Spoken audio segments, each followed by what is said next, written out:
Assalamualaikum warahmatullahi wabarakatuh.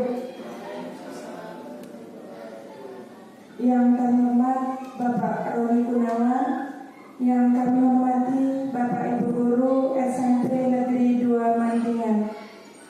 Pertama-tama marilah kita panjatkan puji syukur kehadirat Allah Subhanahu wa taala, Tuhan yang Maha Esa, yang telah melimpahkan berbagai nikmat kepada kita semua, utamanya nikmat sehat dan sempat, sehingga pada kesempatan siang yang cerah ini kita bisa berkumpul di ruangan kelas SMP Negeri 2 Mandingan dalam keadaan sehat walafiat. Tak lupa salawat salam semoga senantiasa tercurahkan kepada junjungan Nabi besar kita Nabi Muhammad Sallallahu Alaihi Wasallam yang senantiasa kita tunggu syafaatnya di yaumul kiamat. Bapak Ibu yang kami hormati, di sini saya sebagai moderator kegiatan diseminasi aksi nyata budaya positif di SMP Negeri 2 Mandingan peserta program pendidikan guru penggerak angkatan 11. Maka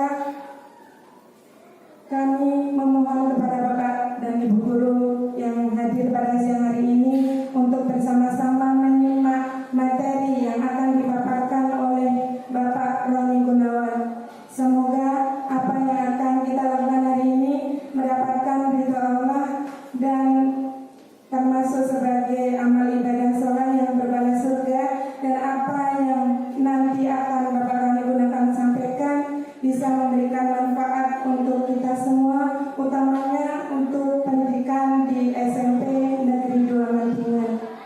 Sebelum ke ide acara, baik Bapak Ibu, marilah acara pada siang hari ini kita buka dengan bacaan basmalah bersama-sama. Bismillahirrahmanirrahim.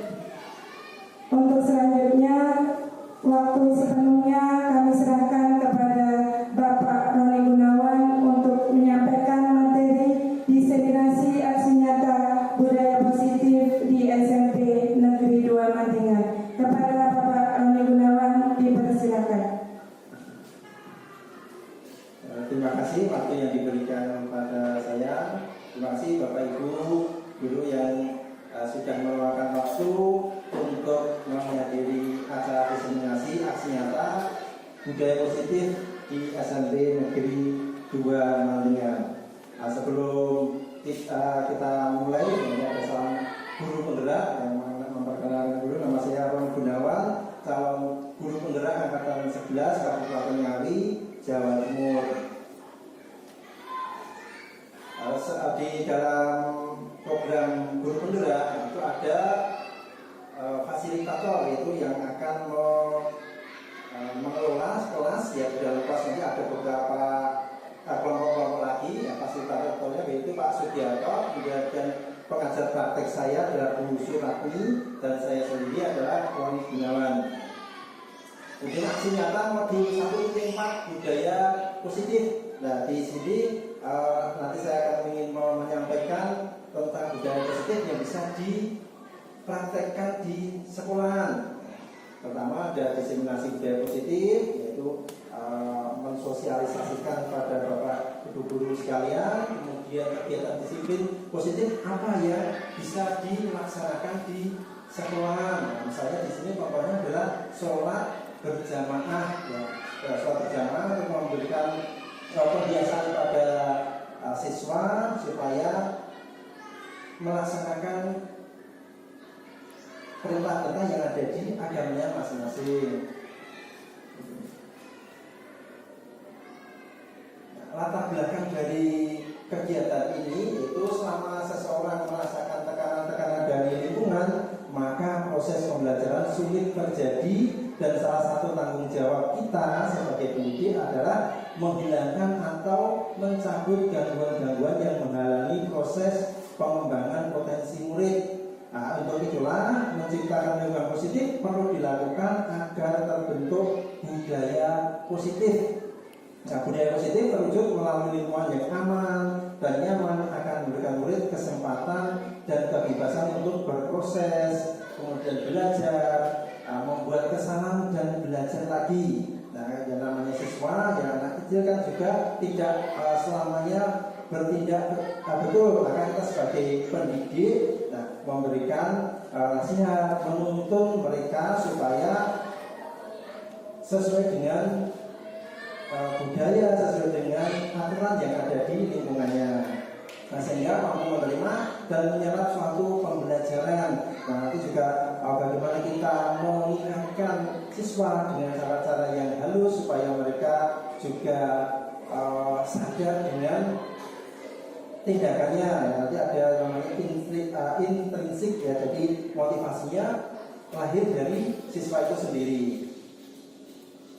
Dukungan yang diperlukan dalam mewujudkan budaya positif yaitu dukungan dari kepala sekolah, kemudian rekan guru serta murid agar tindakan yang telah disusun dapat dilakukan secara lancar dan menyeluruh. Jadi antara kepala sekolah kemudian guru itu mengetahui programnya apa, kemudian nanti juga disosialisasikan, sepakati bersama dengan siswa sehingga siswa juga paham budaya positif yang ada di sekolah ini seperti ini, kesepakatan kelasnya seperti ini, kesepakatan sekolahnya seperti ini. Jadi mereka tahu atau sadar dengan kesepakatan yang telah dibuat ya.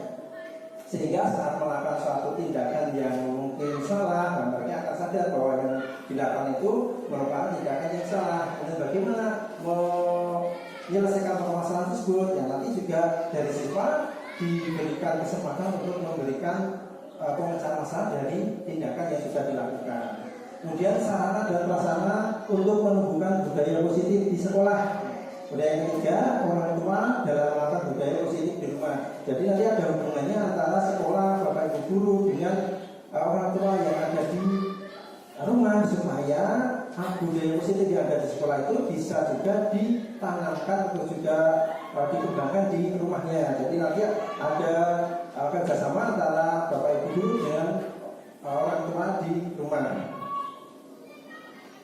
Lini masa tindakan yaitu runtutan dari proses membentuk budaya positif, yaitu pertama menghadap kepala sekolah untuk menjelaskan pentingnya penanaman budaya positif dan keyakinan kelas di sekolah serta meminta izin untuk mendiseminasikan bersama rekan guru.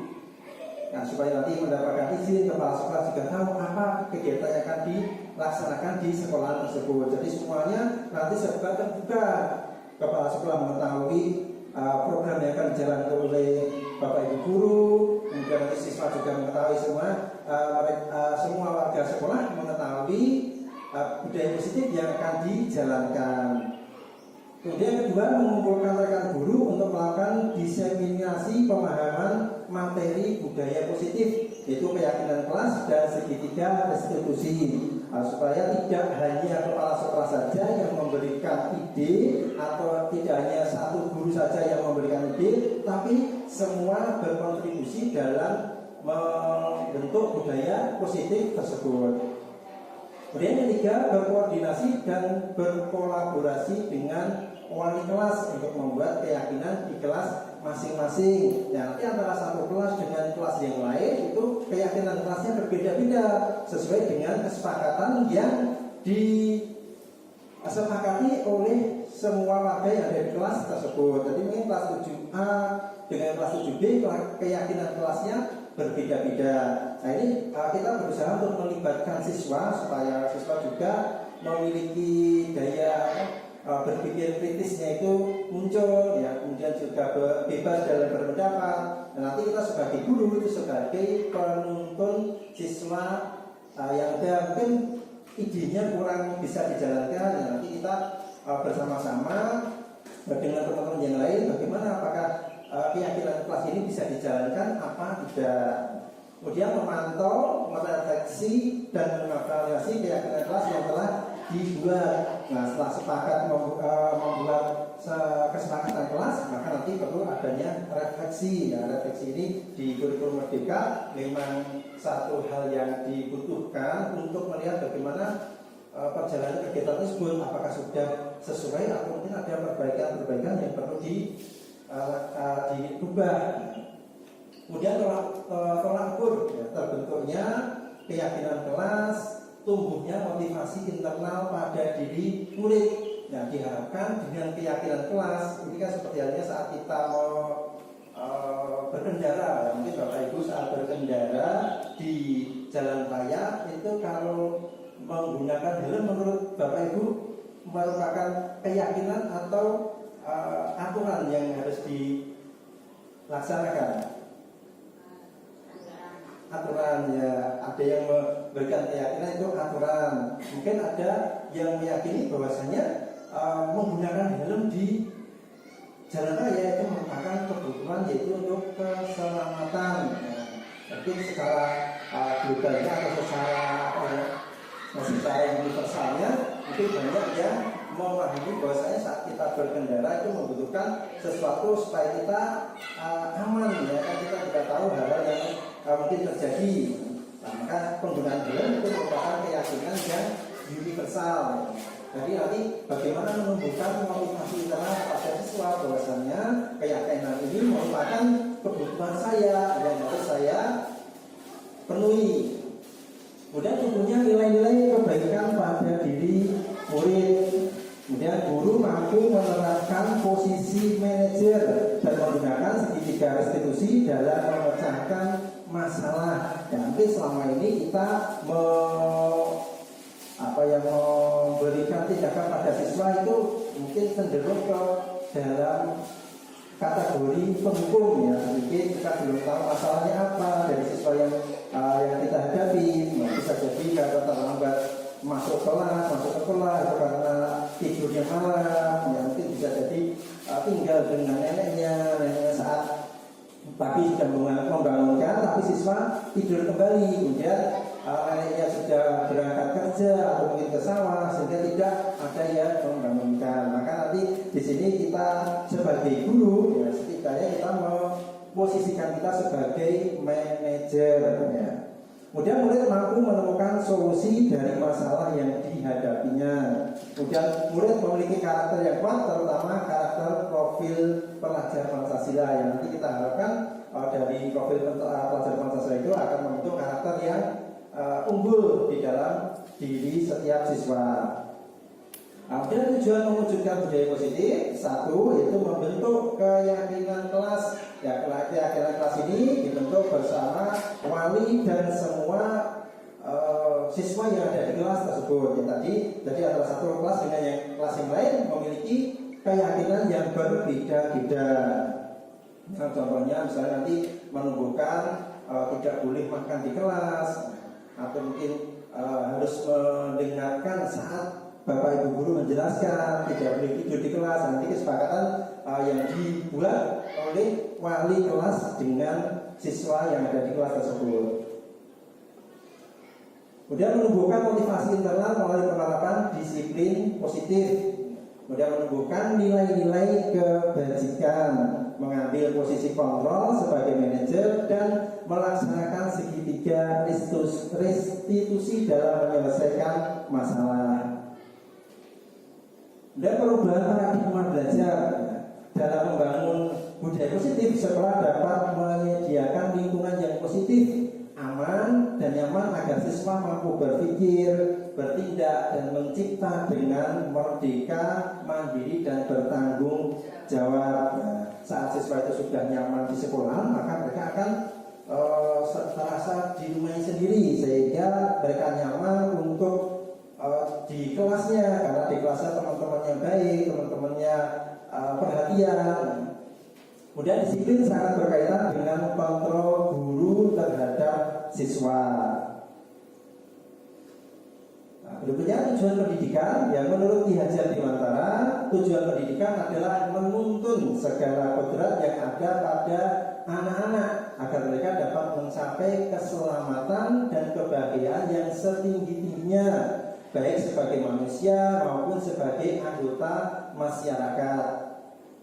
Nah, oleh sebab itu, pendidik itu hanya dapat menuntun tumbuh atau hidupnya kekuatan kodrat yang ada pada anak-anak, agar dapat memperbaiki lakunya, bukan dasarnya hidup dan tumbuhnya kekuatan kodrat anak. Nah, ini seperti halnya kita sebagai guru itu sebagai petani ya. Petani itu kan menanam padi ya, ada yang menanam padi, ada yang menanam mungkin sayuran atau buah-buahan. Nah itu saat kita menanam padi kan tidak bisa tumbuh, tidak bisa menghasilkan melon atau sayuran yang lain. Kalau padi kan ya tetap padi. Jadi setiap anak itu punya karakter unik sendiri-sendiri. Si anak ini punya kemampuan di bidang olahraga, mungkin tidak bisa dibahasakan dengan kemampuan akademiknya. Jadi kita sebagai guru itu sebagai pemupuk. Kalau ini anak ini karakternya punya karakter seperti ini, maka kita juga memfasilitasinya sesuai dengan kodrat anak tersebut. Maksudnya kalau padi kita juga harus menggunakan pupuk sesuai dengan pupuk yang sesuai dengan tanaman tadi. Tidak bisa kita menggunakan padi menggunakan pupuk yang digunakan untuk tanaman yang lain, misalnya untuk melon mungkin berbeda nanti tumbuhnya. Maka kita sebagai pendidik menyesuaikan dengan kodrat anak. Apalagi perkembangan zaman sekarang juga semakin pesat, kemudian media pembelajaran pun juga kita harus sesuaikan dengan kodrat zaman pada saat ini. Ya sekarang kan tidak hanya bagi guru itu bukan sebagai center learning ya, atau sebagai pusat pembelajaran, tapi sekarang dirubah siswa itu sebagai pusat pembelajarannya. Jadi kita sebagai penuntun, sebagai fasilitator dalam mendidik siswa.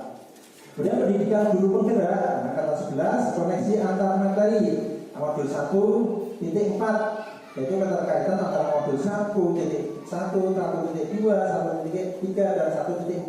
Nah, modul ini dirancang berurutan dan saling melengkapi ya, saling melengkapi antara 1 sampai 3.3. Nah, koneksi antar materi di modul 1.4 yaitu di budaya positif. Di budaya positif diawali dengan mempelajari tentang filosofi pendidikan Ki Hajar Dewantara, yaitu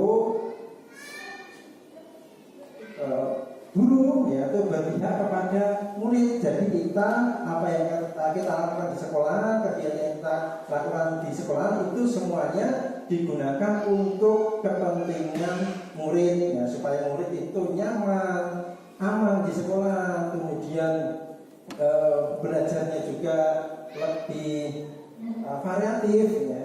Kalau dulu kan hanya guru ya, hanya mendengarkan ceramah dari guru, hanya mencatat dari papan tulis yang disediakan oleh Bapak Ibu guru ya, sehingga pembelajaran itu mungkin bisa membosankan. Maka kita perlu adanya hal-hal yang baru supaya menarik siswa dalam belajar. Sebenarnya mereka tertarik dengan adanya gawai atau gadget yang mereka miliki. Mereka bisa berjam-jam untuk melihat informasi di gawai tersebut ya. Bagaimana kita bisa menciptakan sebuah pembelajaran yang menarik kepada siswa, supaya siswa itu juga menarik seperti halnya mereka tertarik dengan tampilan yang ada di HP. Filosofi pendidikan Ki Hajar Dewantara. Kemudian juga ada Tuturi Handayani, ada Ingasal Sunturodo. Kemudian yang kedua, nilai dan peran guru penggerak. Nah, setelah memahami filosofi pendidikan Ki Hajar Dewantara, yang kedua, poin kedua itu nilai dan peran guru penggerak. Berikutnya, visi guru penggerak. Nah, dari visi guru penggerak tersebut, dari 3 ini nanti akan menghasilkan budaya positif yang bisa diterapkan di sekolahnya masing-masing. Mungkin antara satu sekolah dengan sekolah yang lain berbeda-beda sesuai dengan budayanya, sesuai dengan kondisi sekolahnya masing-masing. Filosofi Ki Hajar Dewantara, menurut Ki Hajar Dewantara tujuan pendidikan adalah menuntun segala kodrat yang ada pada anak agar mereka mencapai keselamatan dan kebahagiaan setinggi-tingginya baik sebagai manusia maupun anggota masyarakat. Ini ada kodrat alam dan kodrat zaman. Ya, kodrat alam kita sesuaikan dengan kondisi tempat tinggalnya siswa tersebut, budayanya seperti apa, kemudian masyarakat seperti apa, ya kita sesuaikan dengan kodrat alamnya. Kalau kodrat zaman itu perkembangan teknologi yang ada pada saat ini, nah itu juga kita harus mengikuti. Tidak hanya menggunakan papan tulis, bisa kita manfaatkan aplikasi-aplikasi yang menarik yang ada di HP. Mungkin ada Word, bisa kita manfaatkan supaya pembelajaran itu menarik. Kita buat kuis, kita buat media pembelajarannya. Mungkin Bapak Ibu sudah banyak yang menggunakan ya aplikasi-aplikasi yang ada di HP, nanti kan bisa digunakan untuk memberikan motivasi yang menarik sehingga siswa itu saat masuk sekolah pengennya besok ketemu dengan bu gurunya lagi, pak gurunya lagi, sehingga akan memberikan motivasi semangat belajar yang baik kepada siswa. Dari pernyataan Ki Hajar Dewantara, maka guru sebagai seorang penuntun, kita tidak sebagai penuntut ya, tapi sebagai penuntun, harus memahami nilai-nilai yang dimiliki sebagai seorang pendidik dan menjalankan perannya sebagai seorang guru maupun coach bagi guru yang lain.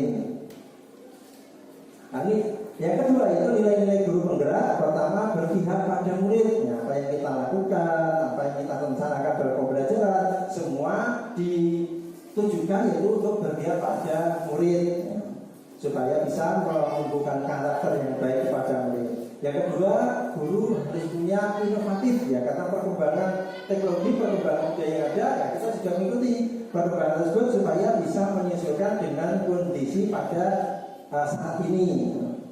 Ya, guru tidak hanya mendikte ya, tulis atau rangkum materi ini ya. Zaman dulu kan biasanya seperti itu, merangkum, sehingga kalau kita terangkan pada saat ini siswa akan merasakan bosan.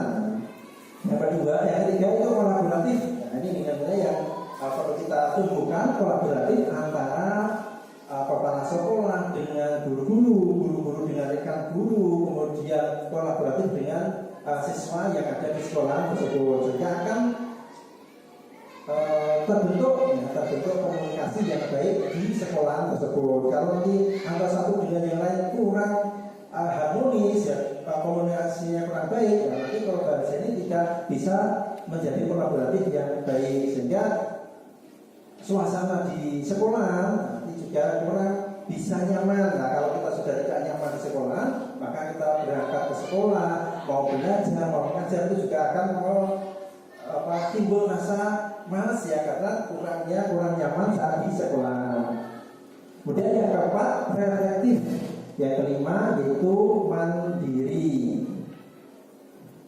Nah, berikutnya yang ketiga itu peran guru penggerak. Peran guru penggerak menjadi pemimpin pembelajaran, bisa memberikan pembelajaran yang variatif sehingga siswa itu mungkin antara satu dengan yang lain itu memiliki model atau gaya belajar yang berbeda-beda, sehingga kita memfasilitasi mereka sesuai dengan kebutuhan siswa tersebut. Ya, mungkin ada yang cepat dalam menerima pembelajaran, dalam menerima materi, mungkin ada yang lambat, maka nanti kita bisa mengelompokkan siswa-siswa tersebut sehingga bisa memberikan konten pembelajaran yang bervariasi sesuai dengan kebutuhan siswa masing-masing. Yang kedua itu menjadi coach bagi guru yang lain. Yang ketiga, mendorong kolaborasi. Keempat, mewujudkan kepemimpinan murid ya, supaya murid ini punya kemandirian, punya tanggung jawab di sekolah. Kemudian yang kelima, menggerakkan komunitas praktisi. Nah, nanti perlu kita berkolaborasi dengan guru-guru yang lain. Mungkin kalau di SD itu ada KKG, kalau di SMP mungkin ada FDMP. Kemudian visi guru penggerak dalam mewujudkan sebuah harapan murid di masa depan. Seorang pendidik perlu merumuskan sebuah visi dengan menggunakan langkah yang disebut dengan metode apresiatif inquiry atau AI.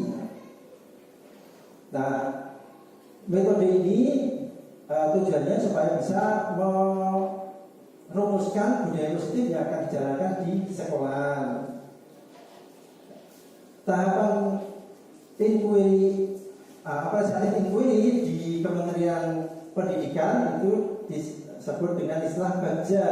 Itu B-nya itu buat pertanyaan, A-nya ambil pelajaran, D-nya gali mimpi, C-nya jabarkan rencana, dan A atur eksekusi. Ya, tahapan-tahapan ini nanti untuk menghasilkan visi dari guru tersebut. Ya, antara visi ini visi guru penggerak dengan visi sekolah mungkin ada sedikit perbedaan ya. Kalau di sini visinya untuk bisa mewujudkan budaya positif yang bisa dipraktekkan di sekolah tersebut. Tapi nanti mungkin bisa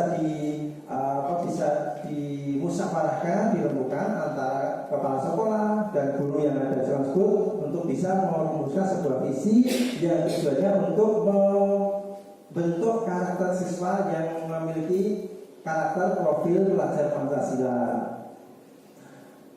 Dari tahap pembelajaran akan muncul kebiasaan-kebiasaan yang positif yang disebut dengan budaya positif. Budaya positif ini akan menimbulkan rasa yang aman dan nyaman pada murid dalam proses pembelajaran di sekolah. Budaya positif juga dapat mendorong murid untuk berpikir, bertindak, dan mencipta sebagai proses memerdekakan dirinya sehingga murid menjadi pribadi yang mandiri dan bertanggung jawab. Nah, ini nanti untuk menumbuhkan intrinsik atau motivasi dalam diri siswa tersebut. Ya, konsep utama budaya positif, ya, seorang guru yang baik harus memiliki kemampuan dalam mewujudkan budaya positif di sekolah. Memang hal ini kan tidak bisa langsung dijalankan, tapi setidaknya kita tahu apa konsep utamanya, kemudian sedikit demi sedikit kita bisa mempraktekkan supaya muncul atau supaya terbentuknya budaya positif di sekolah tersebut. Nah, budaya positif tersebut dapat dijalankan dengan menerapkan konsep-konsep inti. Ini ada 6. Pertama yaitu disiplin positif, kemudian motivasi perilaku manusia, ketiga keyakinan sekolah atau kelas, keempat kebutuhan dasar manusia, kelima posisi kontrol restitusi, keenam adalah segitiga restitusi. Nah, disiplin positif yang berasal dari diri sendiri yang disebabkan karena rasa tanggung jawab yang muncul dari dalam diri untuk melaksanakan tindakan sesuai hati nurani tanpa paksaan atau karena ingin dihargai oleh siapapun. Seperti tadi penggunaan helm itu juga merupakan kebutuhan kita sendiri, tanggung jawab kita sendiri, karena nanti saat ada sesuatu, nah kita yang akan merasakan sendiri. Maka bagaimana untuk menumbuhkan rasa tanggung jawab atau disiplin positif pada diri kita sendiri. Disiplin karena merupakan sesuatu hal yang diyakini kebenarannya, yang menjadikan seseorang bangga dan penghargaan untuk diri kita karena telah melakukannya. Sebenarnya yang kita lakukan itu juga akan kembali kepada diri kita menghargai diri kita sendiri. Nah, disiplin positif merupakan suatu cara penerapan disiplin yang mengajarkan anak bertanggung jawab dan menumbuhkan kesadaran diri berdasarkan nilai-nilai kebajikan. Yang kedua, disiplin positif lebih ke arah disiplin diri yang dapat mengontrol diri dalam melakukan segala tindakan. Yang ketiga, disiplin diri dapat membuat murid memahami dan menyadari berdasarkan motivasi internal, bukan akibat paksaan, pujian ataupun hukuman. Ya, mereka akan melakukan karena ini memang kebutuhan saya, ini memang tanggung jawab saya. Jadi saat berangkat ke sekolah, itu bukan karena paksaan, bukan karena nanti takut dihukum oleh bapak ibu gurunya, atau saya berangkat sekolah supaya dapat pujian dari bapak ibu guru, supaya mendapatkan hadiah dari bapak ibu guru. Tapi karena motivasi internalnya, ingin karena ini kebutuhan saya ingin belajar, ingin menimba ilmu, maka motivasinya berasal dari diri sendiri, bukan dari eksternal. Di dalam kurikulum Merdeka itu digiatkan itu adanya profil pelajar Pancasila, yaitu ada 6 karakter dalam profil pelajar Pancasila. Itu ada 6 karakter atau 6 dimensi. Yang pertama adalah beriman, bertakwa kepada Tuhan yang Maha Esa dan berakhlak mulia. Dan nanti dari 6 dimensi ini masih ada elemen-elemen dan sub-elemen lagi. Misalnya di beriman dan bertakwa pada Tuhan yang Maha Esa, nanti kita berakhlak pada Sang Pencipta, dan berakhlak sama manusia, kemudian dengan alam, kemudian dengan negara. Yang kedua adalah mandiri. Kemudian yang ketiga berkebinekaan global. Yang ketiga bergotong royong. Kelima kreatif karena bernalar kritis. Nah ini kalau dibahas lagi berarti waktunya cukup lama. Jadi di sini mengenalkan inti dari 6 karakter dalam profil pelajar Pancasila. Nanti diharapkan dengan 6 profil ini anak-anak akan tumbuh menjadi sosok manusia yang memiliki kekuatan dalam menjalankan agamanya, kemudian bisa mandiri dan bermanfaat bagi sekitarnya. Nah, di sini ada contoh video dari seseorang yang mungkin berbuat supaya memberikan manfaat bagi lingkungannya. Mungkin dia sendiri bukanlah orang yang kaya, bukanlah orang yang memiliki harta yang banyak, tapi dari apa yang dia miliki ingin memberikan sesuatu yang memiliki nilai manfaat bagi orang lain. Misalnya ini membantu seorang ibu-ibu yang kesulitan dalam dalam mendorong berobatnya. Ada hewan, ada orang yang mau minta-minta. Padahal uangnya tinggal 2 lembar, tapi karena rasa kepedulian dan rasa kemanusiaan, orang yang melihat itu geleng-geleng. Orang yang itu juga masih peduli dengan orang yang sudah tua, tidak ada hubungan keluarga apapun. Nah, dari tadi menyiapkan, memberikan air pada tumbuhan yang sudah kering, nanti lama-kelamaan akan menjadi tumbuhan pohonnya bisa hidup kembali. Ya, dengan hewan pun juga kepeduliannya sangat tinggi. Kadang di rumah hanya makan seadanya, ya makan nasi. Padahal kalau di luar justru dia memberikan lauknya kepada hewan yang membutuhkan. Ya, tiap hari memberikan buah ya.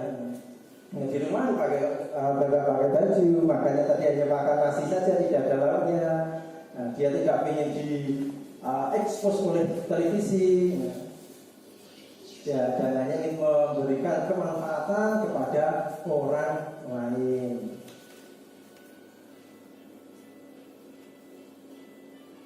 Ya, hewan pun saat diberikan kebaikan, dia pun juga akan paham, ternyata ada yang memperhatikan. Tadi anak kecil yang diberikan uang setiap hari, nah karena tadi mintanya untuk biaya pendidikan, maka anak tersebut setelah mendapatkan uang yang cukup diberikan membeli seragam, tas atau keperluan sekolah untuk bisa belajar di sekolah. Nah, karena dia terbentur oleh kondisi ekonomi yang sulit sehingga tidak bisa belajar di sekolah.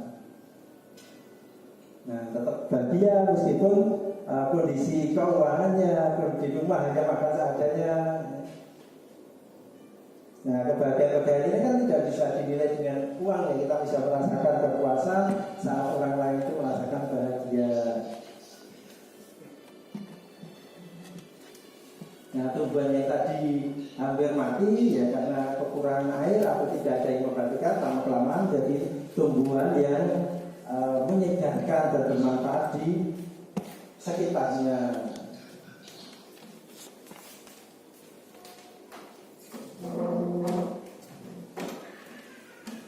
Nah, tadi buku-buku kebajikan yang universal, kebajikan yang mungkin dikenal di seluruh dunia, ya, mungkin tidak hanya di tempat kita, mungkin di Jakarta atau tempat yang lain, mungkin memiliki kebajikan yang sama.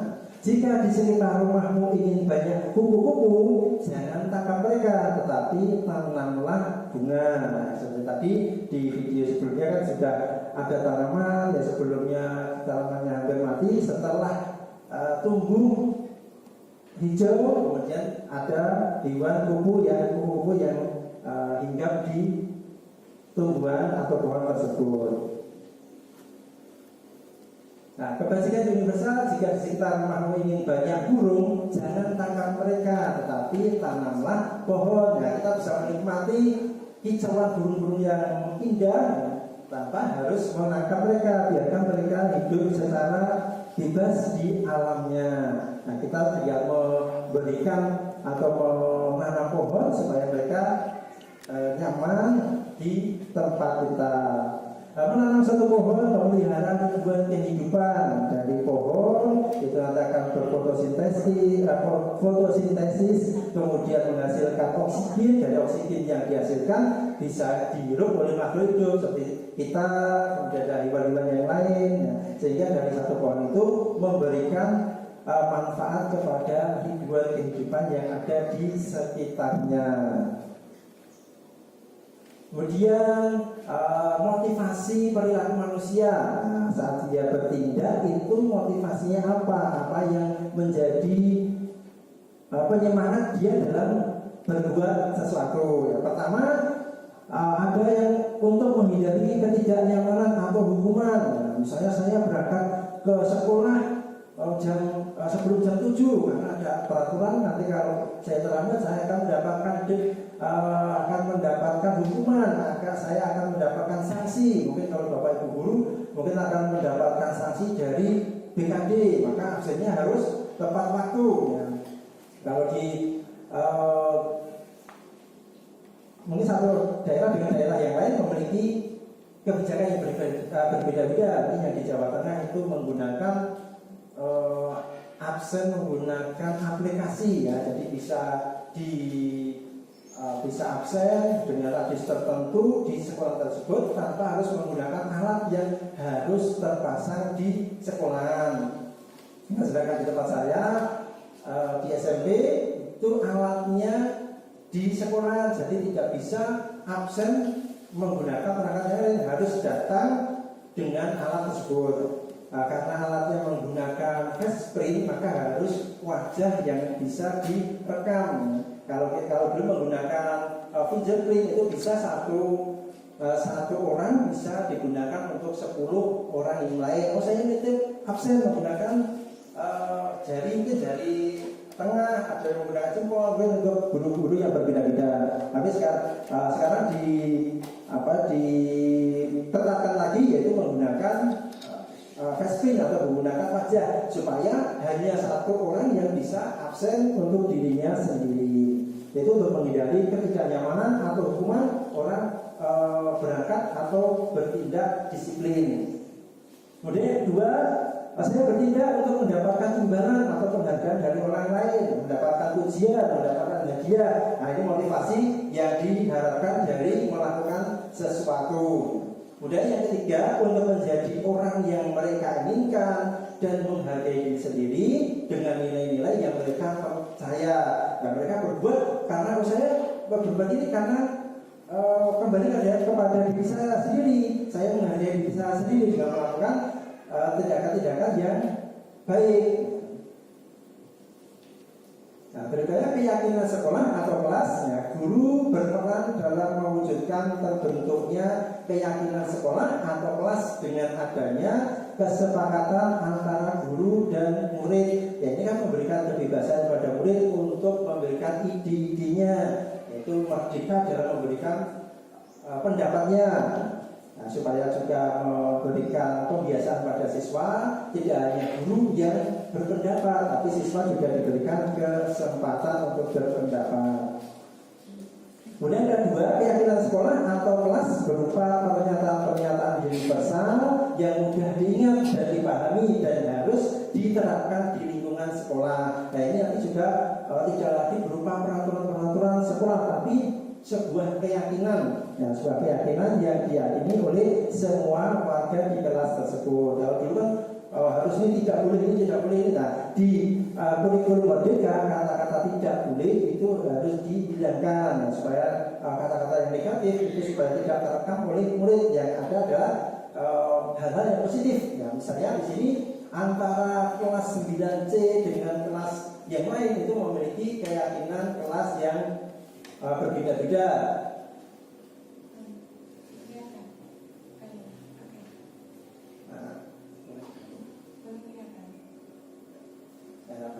Di sini itu ada kelas 9C punya keyakinan 4 keyakinan yang harus dilaksanakan, dan sedangkan kelas yang lain itu memiliki 3 keyakinan kelas yang dilaksanakan. Sehingga mungkin nanti antara satu dengan yang lain itu berbeda-beda sesuai dengan kesepakatan siswa dan guru sebagai penuntun di kelas tersebut. Nah, pada pernyataan ketika seorang murid melakukan suatu perbuatan yang bertentangan dengan nilai-nilai kebajikan atau yang melanggar, sebenarnya dikarenakan mereka gagal memenuhi kebutuhan dasar mereka. Nah, apa saja yang menjadi kebutuhan dasar manusia? Pertama adalah bertahan hidup. Ya, manusia membutuhkan makan, membutuhkan minum untuk bisa bertahan hidup. Kemudian manusia juga membutuhkan kasih sayang dan rasa diterima. Nah, ini saat kita di satu lingkungan, di sekolah, di kelas, itu kalau kita teman-teman kita tidak punya rasa kasih sayang, maka kita akan merasa terkucilkan, merasa sendiri, sehingga nanti akan menimbulkan rasa ketidaknyamanan di ruang belajar atau di lingkungan sekolah tersebut. Kemudian penguasaan, kebebasan dan kesenangan. Nah, di sini ada beberapa kasus dari yang nanti mungkin di situ ada poin-poin dari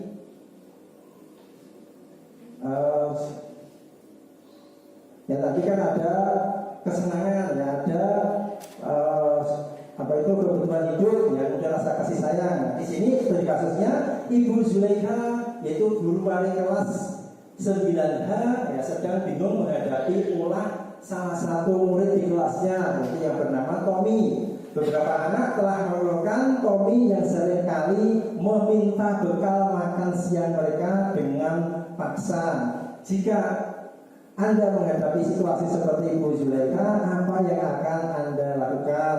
Menurut Anda, kira-kira apa alasan Tommy melakukan hal tersebut? Nah, di sini kita buka satu persatu. Ya. Pertama, alasan Tommy pertama yaitu alasan karena ia lapar dan orang tuanya tidak membawakan bekal, tidak membawakan bekal makan siang. Mungkin karena kesibukan di pagi hari, orang tua dari pagi langsung bekerja, sehingga tidak sempat untuk memasak atau menyiapkan bekal untuk anaknya. Maka kebutuhan dasar yang sedang berusaha dipenuhi oleh Tommy adalah kebutuhan untuk bertahan hidup. Ya, karena tidak membawa bekal, dia lapar, maka membutuhkan makanan yang bisa dikonsumsi. Alasan yang kedua Tommy yaitu karena dia merasa senang temannya jadi memperhatikan dia. Ketika teman-temannya melaporkan tindakan itu pada guru dan gurunya memberitahu orang tuanya, sehingga orang tua jadi memperhatikan dia. Maka kebutuhan dasar yang sedang dipenuhi Tommy adalah kebutuhan akan kasih sayang dan rasa diterima. Kasus ini juga banyak terjadi di sekolah-sekolahan ya, bapak ibunya karena broken home atau mungkin tinggal dengan orang tua, mungkin orang tuanya merantau di luar negeri, sehingga anak itu kadang-kadang kurang perhatian dan kasih sayang dari orang tua atau orang yang di sekitarnya, sehingga di sekolah itu perilakunya mungkin bisa jadi terlambat sekolah, bisa jadi suka mengganggu, mengusir teman-temannya, ya. Karena tadi kurangnya perhatian dan kasih sayang bisa dari rumah. Nah, ini hal tersebut mungkin kita bisa sebagai pengganti orang tuanya saat kita berada di sekolah dengan memperhatikannya, apa yang menjadi permasalahannya, apa yang menjadi kekhawatirannya. Kemudian alasan Tommy yang ketiga, karena temannya jadi takut, dia takut dengan dia dan memenuhi keinginannya, maka sebetulnya Tommy sedang berusaha memenuhi kebutuhan dasarnya akan kekuasaan. Jadi memberikan rasa takut kepada teman-temannya, sehingga dia membutuhkan supaya bisa tampil di sekolah supaya dikenal, saya harus menjadi orang yang lebih unggul, yang menjadi orang yang lebih berani dari teman-temannya. Kemudian alasan Tommy yang keempat, karena dia merasa bosan dengan bekal makanan yang dibawakan ibunya dari rumah, karena ibunya selalu membawakan bekal yang sama, yaitu mungkin membawakan bekal gak miring ya, ada yang gak miring ya, ada telur, mie dan kering. Nah, itu setiap hari yang bekal yang diberikan, sehingga Tommy merasa bosan dengan bekal yang diberikan. Oleh karena itu dia ingin mencoba makanan teman-temannya yang beraneka ragam. Nah, karena setiap hari mungkin temannya berbeda-beda menunya. Mungkin ada yang diberikan bekal nasi goreng, mungkin ada yang diberikan bekal berupa roti. Maka Tommy sedang berusaha memenuhi kebutuhannya akan kebebasan. Nah, kalau tindakan seperti ini kan harus kita sebagai guru harus bisa mengetahui alasan dari Tommy berbuat tersebut, yaitu menggali apa toh yang menjadi permasalahanmu. Nah, dengan pendekatan yang lembut ya, tidak langsung menyalahkan Tommy. Ya, alasan yang kelima, karena ia melakukannya karena iseng saja, dan ia menikmati ekspresi wajah teman-temannya yang kesal karena diambil makanannya, dan menurut dia ekspresi teman-teman itu lucu. Maka berarti Tommy sedang berusaha memenuhi kebutuhannya akan kesenangan. Jadi hal ini di sekolah kita juga terjadi ya, anak-anak yang melakukan tindakan seperti itu. Bisa jadi tindakannya bukan karena pengen menyakiti temannya, tapi dia pengen teman-temannya kesel, sehingga dia melihat ekspresi dari teman-temannya tersebut, sehingga dia merasa senang dan bahagia dengan ekspresi tersebut. Saat kita mungkin menakut-nakuti teman kita, mungkin kita juga merasakan hal yang mungkin ada yang merasakan senang ya. Anak teman kita terkejut ya.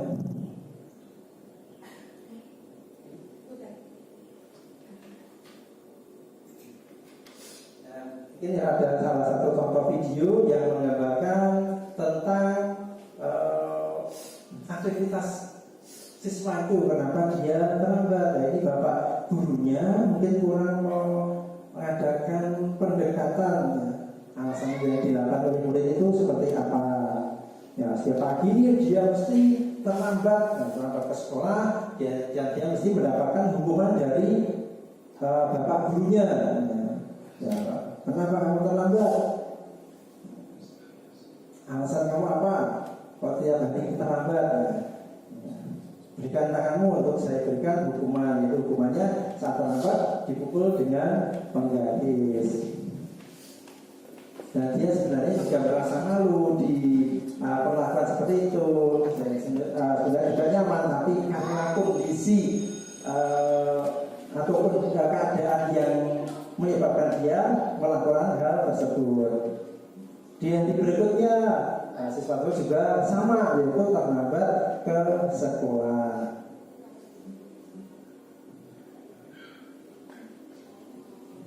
Nah, bapak guru ini juga kesal tiap kali melihat kejadian tersebut dan sudah memberikan peringatan, sudah memberikan hukuman, tapi masih melakukan hal yang sama. Hukumnya sama. Setiap peraturannya, setiap telat masuk kelas, nah maka akan dipukul dengan penggaris. Ya, mungkin dengan tindakan tersebut guru berharap bahwasanya murid tersebut akan jeda dengan tingkahnya atau tindakannya yang selalu terlambat ke sekolah sampai ke hari ketiga. Siswa tersebut masih melakukan hal yang sama. Nah, ini langsung tidak mengenai kenapa kamu terlambat, langsung dihukum ya dengan memukul siswa tersebut. Dan suatu hari ya, gurunya ingin melihat kenapa anak ini kok terlambat. Ya, kebetulan pas mau berangkat melihat anak tersebut sedang mendorong neneknya untuk dititipkan di panti asuhan atau di tempat penitipan orang-orang yang sudah atau panti jompo ya. Nah, dia memperhatikan anak tersebut sudah jam segini masih mendahulukan menitipkan neneknya ke tempat panti jompo. Dan anak ini tidak memiliki kendaraan apapun untuk berangkat ke sekolah, sehingga dia harus lari untuk sampai ke sekolah. Nah, dengan kejadian ini Bapak gurunya juga sadar ternyata apa yang saya lakukan itu salah terhadap anak ini. Saya tidak menanyai dulu dengan menggali alasan-alasan dari siswa tersebut, tapi langsung memberikan hukuman kepada siswa tersebut. Akhirnya Bapak Ibu gurunya sadar bahwa apa yang dilakukan itu merupakan tindakan yang salah, maka dia meminta maaf kepada siswa tersebut supaya apa yang dilakukan yang sudah dilakukan padanya dimaafkan. Nah, ini berharap bahwasanya siswa tersebut memberikan balasan kepada guru yang dulu sudah melakukan hukuman kepada siswa tersebut. Nah, kalau akhirnya kita saling sadar antara kebutuhan masalah yang dihadapi siswa itu apa, maka nanti akan terjadi hubungan yang baik. Siswa itu akan nyaman, akan aman di sekolah.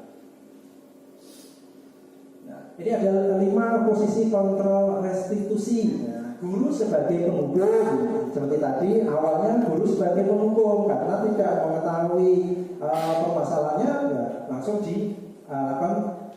berikan hukuman pada siswa, mungkin dengan cara dipukul, mungkin dengan cara membersihkan toilet. Yang kedua itu guru sebagai pembuat merasa bersalah. Nah, jadi kita memberikan pernyataan sehingga dengan pernyataan tersebut siswa merasa oh ya saya bersalah ya. Kemudian yang ketiga guru sebagai teman. Dia memberikan nasihat, memberikan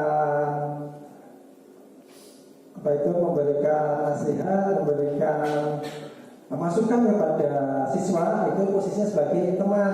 Nah, nggak apa-apa kamu mengerjakan ini, nanti bapak bantu, ibu bantu.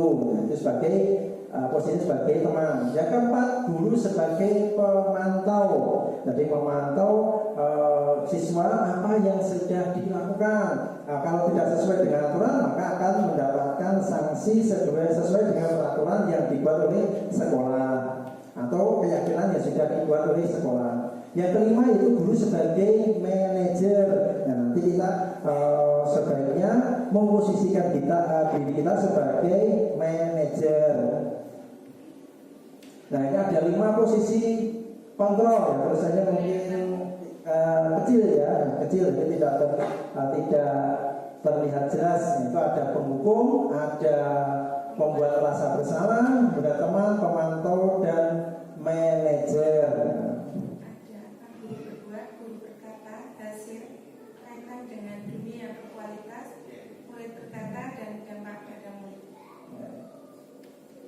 Kemudian posisi kontrol restitusi ya, di antara kelima posisi kontrol tersebut sebaiknya seorang guru menggunakan posisi kontrol sebagai manajer. Kemudian posisi kontrol yang kedua sebagai manajer, guru dapat berbuat sesuatu bersama murid, mempersilahkan murid bertanggung jawab dan mendukung murid agar dapat menemukan solusi. Mungkin kita yang memberikan tawaran ide bagaimana kalau kamu melakukan seperti ini supaya memperbaiki kesalahan yang dilakukan, atau bisa juga kita menggali ide dari siswa. Jika kamu melakukan tindakan ini, maka apa yang sebaiknya kamu lakukan untuk memperbaiki tindakan yang sudah kamu lakukan. Selain itu, posisi manajer mengacu pada restitusi yang dapat menjadikan murid sebagai manajer bagi dirinya sendiri, sehingga dapat tercipta identitas positif pada diri murid. Jadi dia bertindak itu tidak karena paksaan, tidak karena hadiah, atau tidak karena pujian, tapi bertindak karena inisiatifnya sendiri, sadar dengan tanggung jawab yang ada.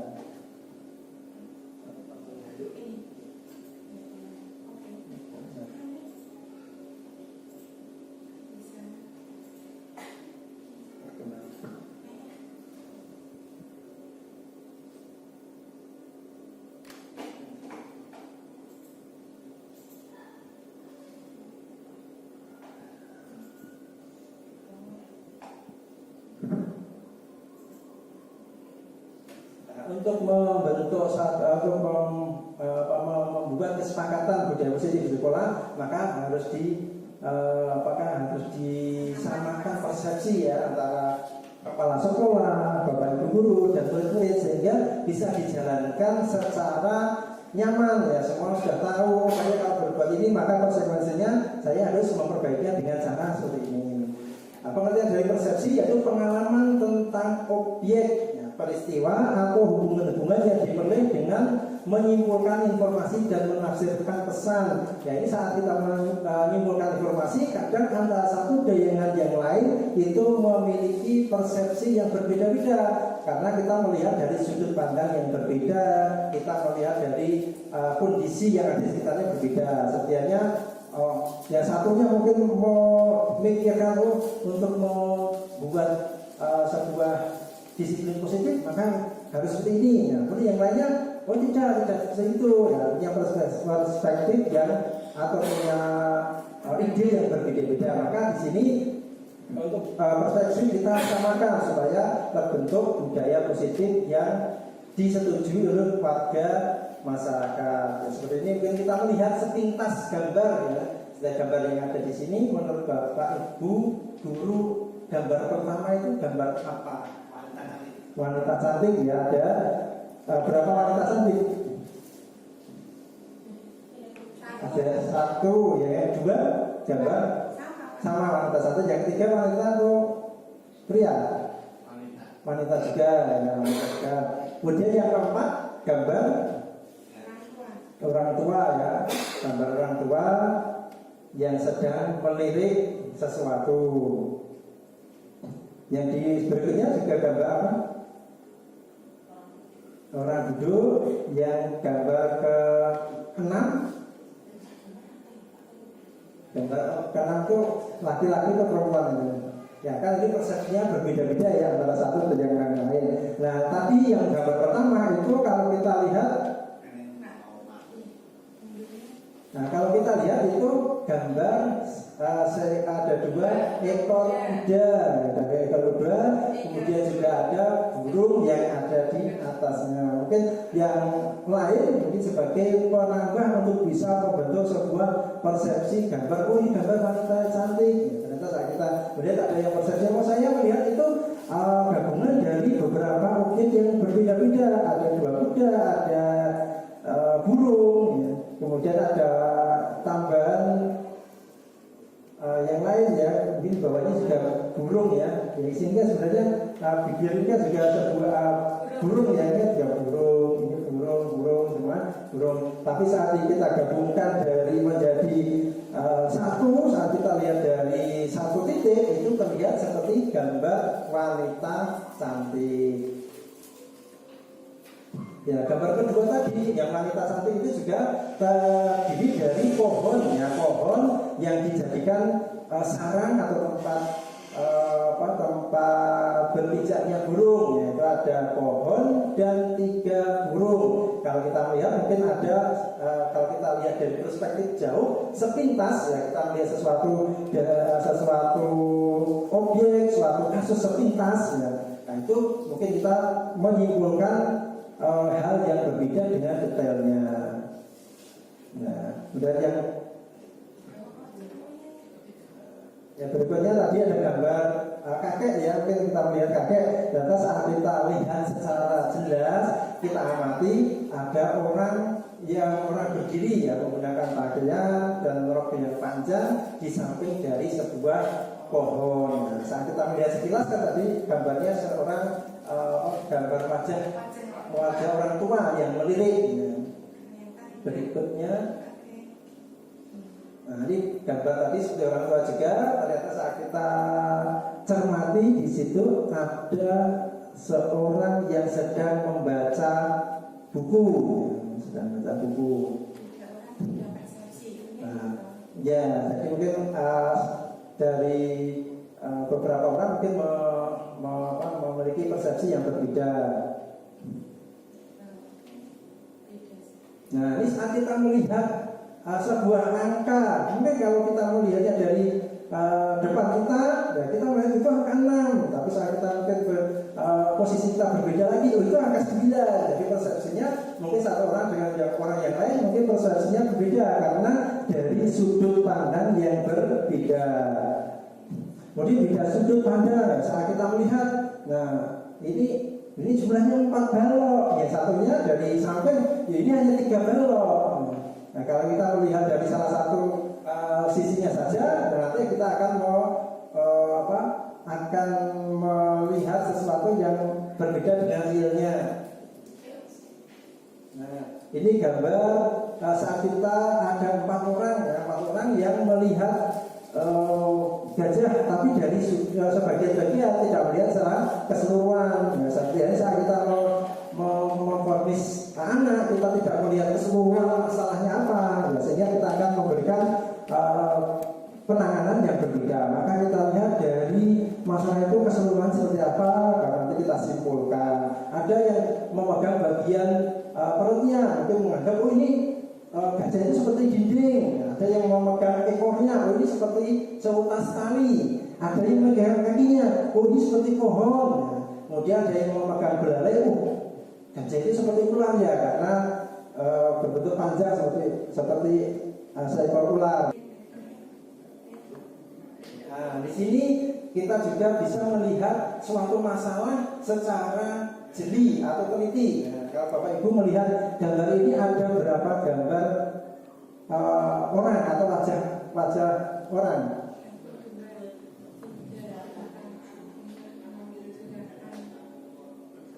9, lagi 10 ya, ada 10 gambar yang saat kita lihat dari satu titik, mungkin hanya sebuah pohon, di bawahnya ada gambar 2 orang kakek dan nenek. Nah, setelah kita lihat dengan jeli, ini bisa dilanjutkan. Nah, di situ kita lihat ternyata ada 10 gambar. Pertama ada kakek nenek, kemudian yang ketiga ada gambar yang di atasnya yang berhadapan dengan gambar keempat nanti. Nah, 3, kemudian 4, ada gambar yang kelima, yaitu yang bersampingan dengan gambar keempat. Kemudian ada gambar ke-6 tadi yang gambar yang paling atas, yaitu seorang kakek. Kemudian di gambar yang ke-7, yaitu berhadapan dengan gambar yang ke-6, gambar ke-8, 9, dan gambar ke-10. Kemudian kita mungkin saat melihat sesuatu tidak berpendirian. Nah, misalnya ada kode orang, kita selalu mendengarkan pendapat orang, atau kita selalu mendengarkan apa yang dikatakan orang, padahal kita punya pendirian sendiri. Nah, kata orang saat melihat keledai kecil kok dinaiki 2 orang, itu juga tidak manusia, tidak punya rasa kasih sama pada hewan. Akhirnya karena berkata orang, akhirnya anaknya turun. Dikatain lagi, itu orang tua nggak punya kasih sayang dengan anaknya malah suruh jalan, dia sendiri naik keledai. Akhirnya dia mengikuti saran atau perkataan orang. Akhirnya anaknya yang naik keledai. Nah, itu anaknya tidak punya perasaan dengan orang tuanya suruh berjalan, sedangkan dia naik ke keledai. Akhirnya keledainya tidak dinaiki bersama-sama. Akhirnya keledainya dibiarkan. Orang berkata lagi, itu orang nggak tahu cara menggunakan alat transportasi, harusnya dinaiki, bukan hanya dibiarkan saja. Nah, akhirnya bingung, akhirnya keledai tersebut digotong bersama-sama. Orang juga melihat lagi, nah ini orang nggak tahu fungsi dari hewan yang dimiliki, justru malah hewan dipanggil bersama, harusnya dinaiki. Nanti kalau kita mau mengikuti apa kata orang, padahal kita punya pendapat sendiri, kita punya persepsi sendiri yang baik, justru malah mengikuti orang.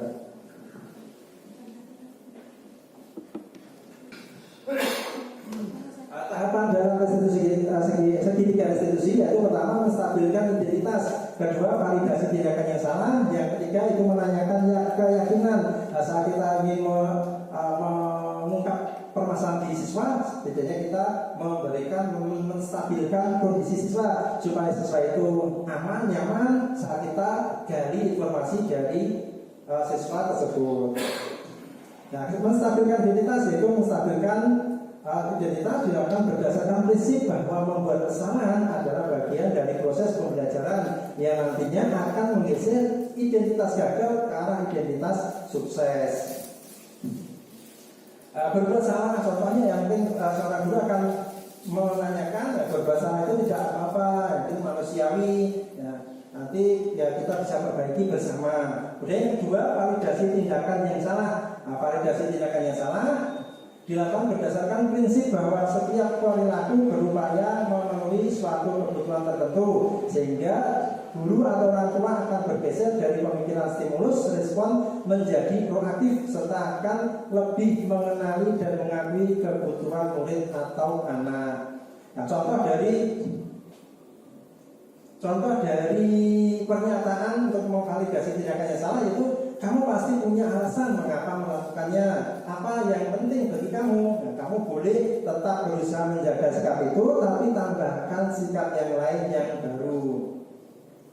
Nah, keyakinan kelas merupakan sebuah ketetapan atau aturan kelas yang telah disepakati dan telah dijelaskan bersama, dan apa dampak yang akan diterima jika kesepakatan tersebut dilanggar. Pembentukan dari peraturan-peraturan yang telah ditetapkan merupakan proses untuk menciptakan disiplin positif dari siswa, sehingga siswa dengan kesadaran penuh akan melaksanakan ketentuan tersebut dengan penuh tanggung jawab. Nah, ini salah satu pernyataan mungkin, apa nilai yang kita percaya di sekolah? Nah, apa yang kamu rasakan ketika kamu melakukan kesalahan tersebut? Mungkin ada beberapa pertanyaan yang bisa ditanyakan dari diseminasi yang sudah dilakukan tadi. Baik, kami ucapkan banyak terima kasih kepada Bapak Roni Gunawan yang telah mendapatkan materi yang sungguh sangat luar biasa tentang budaya positif. Sebuah ilmu baru bagi kami, Bapak Ibu Guru di SMP Negeri 2 Mandingan, dan sangat bermanfaat sekali Bapak. Sekali lagi terima kasih. Kepada Bapak Ibu Guru yang ingin bertanya, kami persilakan, kami beri kesempatan hanya satu penanya. Monggo kepada Bapak Ibu Guru yang ingin bertanya, dipersilakan.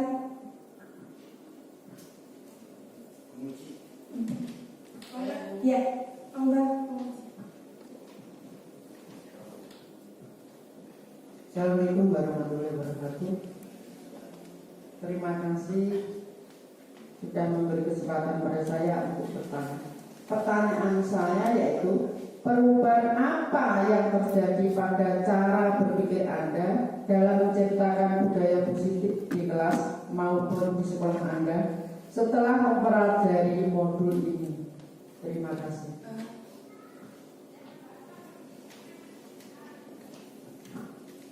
Baik, terima kasih kepada Bu Mujiasih yang telah memberikan pertanyaan. Pertanyaannya adalah, perubahan apa yang terjadi pada cara berpikir Anda dalam menciptakan budaya positif di kelas maupun sekolah Anda setelah mempelajari modul ini? Kepada Bapak Roni Gunawan, dipersilakan untuk menjawab.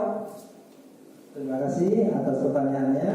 Perubahan yang terjadi pada cara berpikir saya adalah sebagai seorang pendidik dalam menghadapi tindakan siswa yang tidak sesuai dengan nilai-nilai kebajikan universal adalah dengan memposisikan diri sebagai manajer dan menggunakan tahapan-tahapan dari segitiga institusi untuk membuat anak mengetahui bagaimana seharusnya mereka bertanggung jawab dari tindakan mereka dengan penuh keyakinan dan rasa tanggung jawab, bukan karena paksaan, bukan karena ingin mendapatkan pujian dari Bapak Ibu Guru.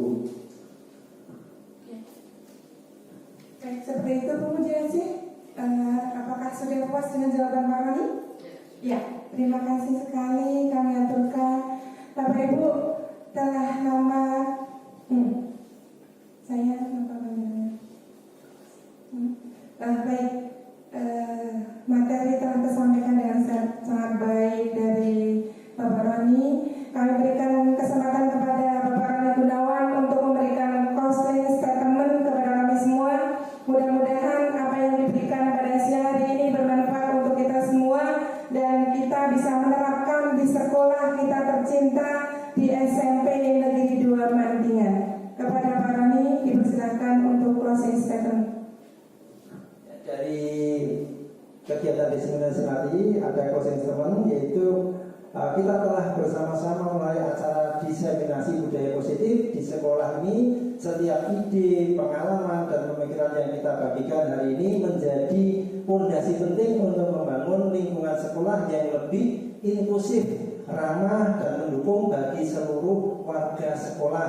Budaya positif tidak hanya sekedar sebuah konsep, tetapi merupakan sebuah komitmen yang harus kita wujudkan setiap hari. Ini adalah upaya bersama untuk memastikan bahwa setiap siswa merasa dihargai, setiap guru merasa didukung, dan setiap orang tua merasa bahwa anak-anak mereka berada di tempat yang terbaik untuk tumbuh dan berkembang.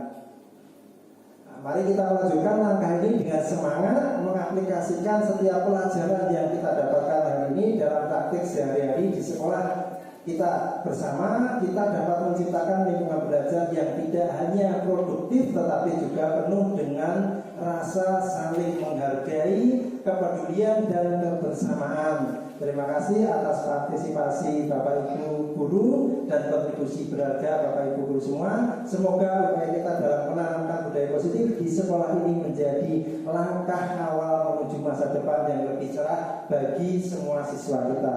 Terima kasih. Terima kasih kepada Bapak Roni Gunawan yang telah memberikan closing statement yang sungguh sangat luar biasa.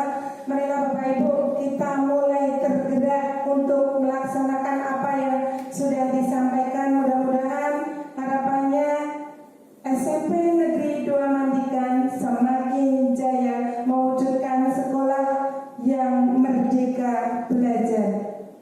Kita harus bergerak dan menggerakkan. Dari saya